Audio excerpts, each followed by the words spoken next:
Hey, how's it going, everybody? It's me, Red here, and I just want to let you guys know we actually have a community Discord down in the description below. And the stories I'll be reading you are like practically throwaways from back when I first started writing. And feel free to rat on them all you want. They're pretty bad.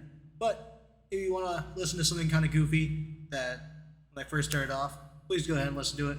If not, I have other videos. Please check them out. I'm sure you'll enjoy them. Anyways, enjoy the videos. I have a question for everyone. Have you ever heard of the Piano Man? The story of the Piano Man is something that's been passed down in my family for a very long time. Some of us choose to believe it, while others do not. Really, who should believe something so outrageous? The Piano Man is a story my family has been telling their kids for a very long time, and the story my mother told me. The story takes place generations ago. The story may be real or fake, but I'm not here to tell you what to believe. All I know is that due to me not having kids of my own, I thought I'd carry on the legacy of my family by sharing it online. A long time ago in a small town my family used to live in, music was rare due to everyone having to do their part lending a hand. Everything changed though when a strange man came into town. This man was not just an ordinary wanderer, but he explained that he was a traveling musician. He came in with a wagon pulled by a beautiful horse as black as the night sky. This excited the people of the town. A musician? What a strange word they've never heard before. The man explained that when he came to the town in hopes to play for the people. Everyone in the town was so excited, but my family was not so much. They believed in one thing, and that was work. Taking a break from music was silly and unproductive to them. Their feelings didn't stop the town from wanting to listen to the man's music, so they all prepared for the man to be able to play the next night. Something was off about the man when they did start setting up for him to be able to play for everyone. Instead of taking his piano off his wagon, he insisted it should remain on. Once everyone was set up, that night everyone gathered around the wagon and chairs listening to the man play.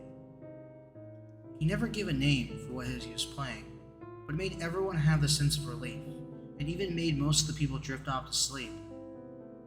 He played the piano for what seemed like hours until everyone left. The music felt enchanting.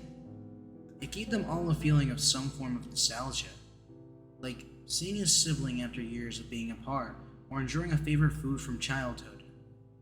Everyone began to fall asleep peacefully that night, without any issues, any stress keeping them awake.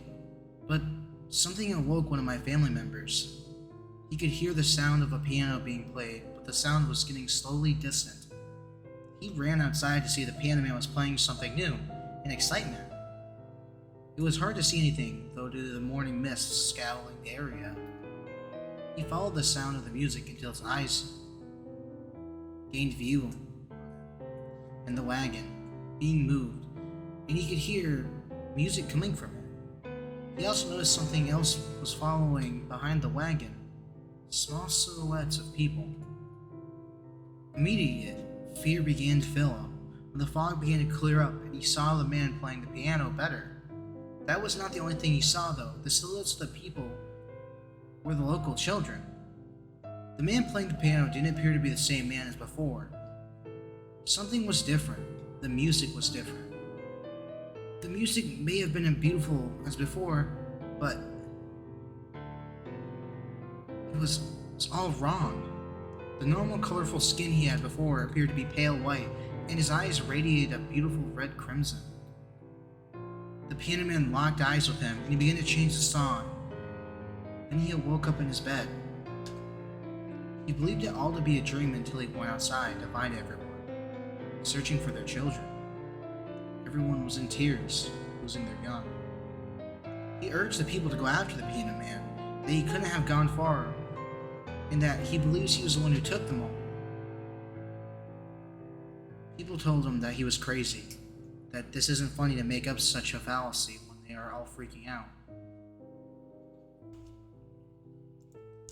October 30th was the day I was forced to shed my human skin and abandon all the humanity I took for granted.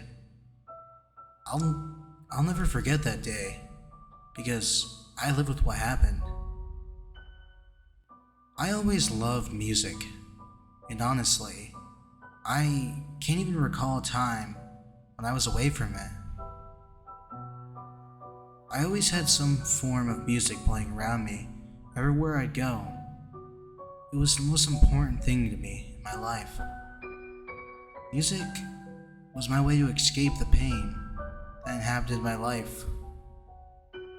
I've always dealt with depression, even at a young age. My family always tried their best to help me, but there wasn't really anything they could do. One day, I came home and my parents bought me a bunch of instruments.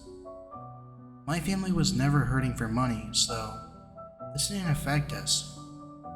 For years, I learned to play all the instruments, and they kept me afloat over the sea of my endless heartaches.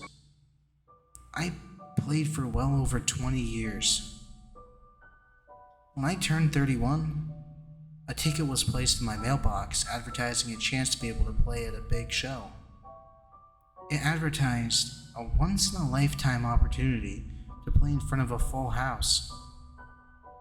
The address wasn't far from my home, basically walking distance. The place was located at a warehouse. It had decorations strung all around it.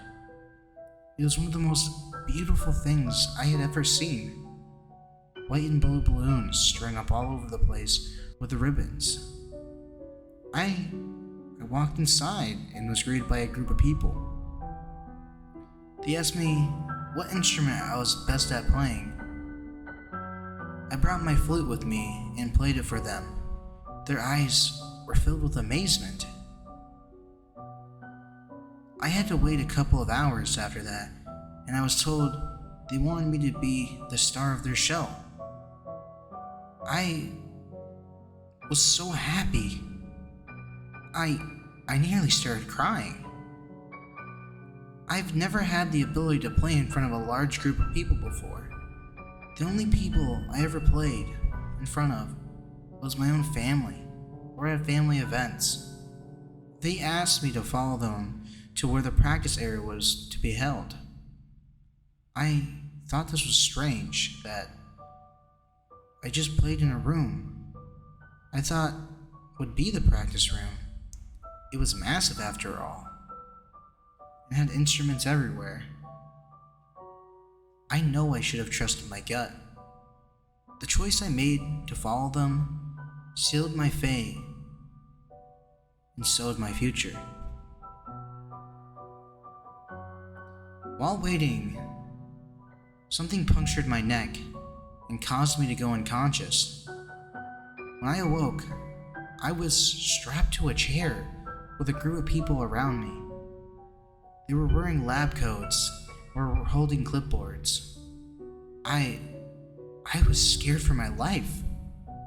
Looking back on it, I should have bitten my tongue right there.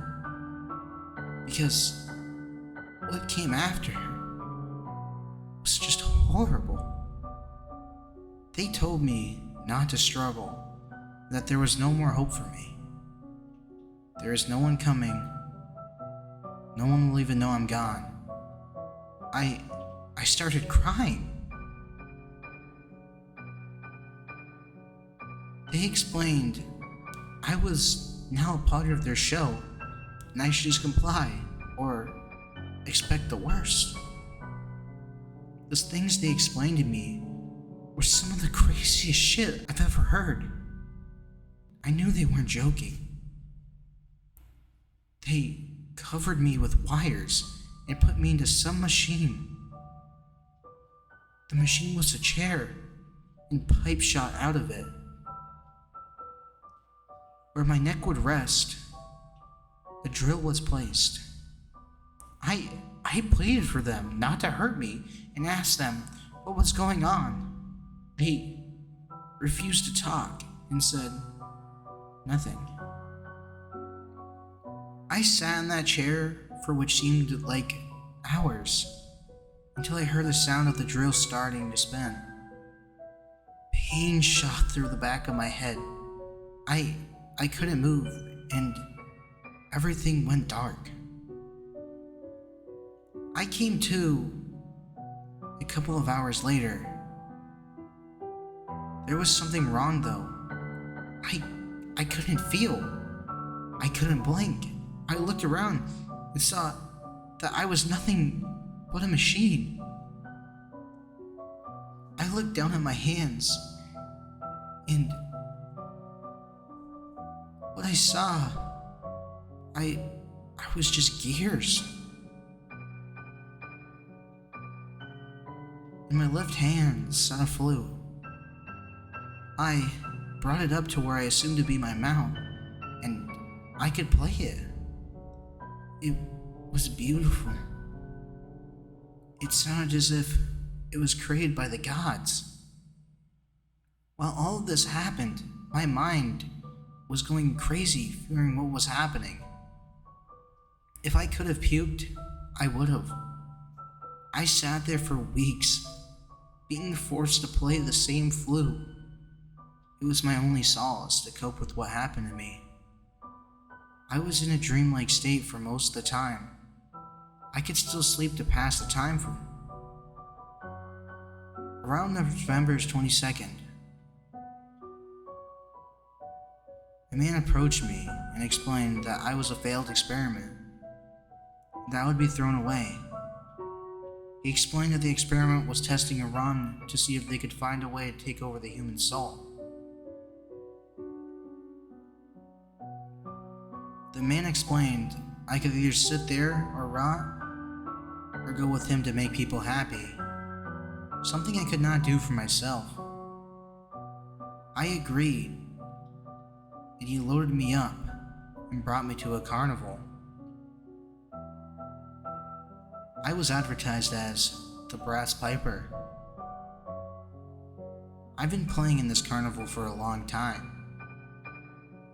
For over 30 years. My passion for music is gone, but this is the only thing I can do. The Fair, a place full of wonder and enjoyment. A place where you can go and get your fill as much junk food as you want, to not be judged, or even go ride some rides for a quick thrill. For the longest time, I have loved the fair, especially around Halloween. My town always has the fair, always set up for Horror Fest. It's pretty cool. Haunted houses everywhere, chainsaw dudes running around, and people dressed up as monsters. This year was supposed to be different. A new group of people came in to set it all up. It was the town's talk. People were pre-ordering tickets to be able to go right in and go see some haunted houses, get their spook on. Me and my family, we were some of those people. My mother sparked the idea during dinner for all of us to go as a family. Me, my mom, my dad, my brother. She said it'd be fun since we don't really do anything during the October. We all agreed, and honestly, I was excited. I was just going to branch off and go hang out with some of my friends. These friends were some people I recently met at school that helped set up the fair. They told me they would show me around the haunted house for free. This was because the haunted house has a separate price from the entrance fee. It is usually $10 per haunted house, and a place at 5, so it was a pretty good deal. Me and my family went to the fair on this first day. We got all our stuff together. We decided to wear costumes to fit in the horror theme. My mom and my dad decided to dress up as zombies. My brother dressed up as a werewolf. I went as a modern day plague doctor with a gas mask. I created the costume myself. When we arrived at the fair, at the front gate read, "The Living Circus." We showed the people at the ticket booth our tickets and got in within minutes. It was crazy. The place was full of fog and torches lit the whole place up. People were strapped in cages, dressed up as monsters. Their eyes even glowed. Their movements were so fluent, and when they lunged at you through the bars, it seemed almost real. I told my parents I was going to go off with my friends and see some of the haunted houses. They told me it would be fine. I just had to take my little brother. This didn't bother me. He's pretty quiet and doesn't bother. My friends told me to meet them at the haunted houses. That was the one night of the Living Dead theme. We all went through the whole place. It smelled like death. The zombies seemed almost lifelike. And one almost even bit me, it seemed. The place scared the hell out of my little brother, so I had kept him close by my side. Towards the end of the haunted house, one of the workers almost grabbed my little brother, so I complained to the people at the front. They apologized and even gave us some candy. That made my brother really happy, and me and my friends carried on to the next haunted house. The next was werewolf and vampire themed. The place was kind of lame, but one thing that stuck out to me and my friends was how realistic everything was during one part. We had to go through a hallway that had a glass window around us. One of the rooms had this person strapped to a chair with handcuffs and duct tape. The person was screaming, begging for us to help her. She was stood there, and we watched in horror as one of the werewolves walked up to her and ripped her throat apart. Fake blood splattered against the glass. Seeing that ruined the haunted house for us. We were all heavily disturbed and just wanted to leave, but one of my buddies talked to us and investigated the employee-only section of the place. And what we saw, I don't think I can forget. There were cages all over the place, and what seemed to be werewolves. And I don't mean these were workers in the cages. It was full of shit and bones. The creature snarled and snapped towards us. We all ran out of the building, in one of the buildings, but one of the employees caught us. The man hit my friend in the head with a bat, knocking him to the floor, and I picked up my little brother, and I ran. I didn't care that I was leaving my friends behind. I'm his brother. I had to protect him. I managed to find my parents, and we left. I told them what happened, but they didn't believe me. That wasn't until a couple of weeks later, my friends were reported missing. And not even my friends, other people too. One that I saw was the girl strapped to the chair.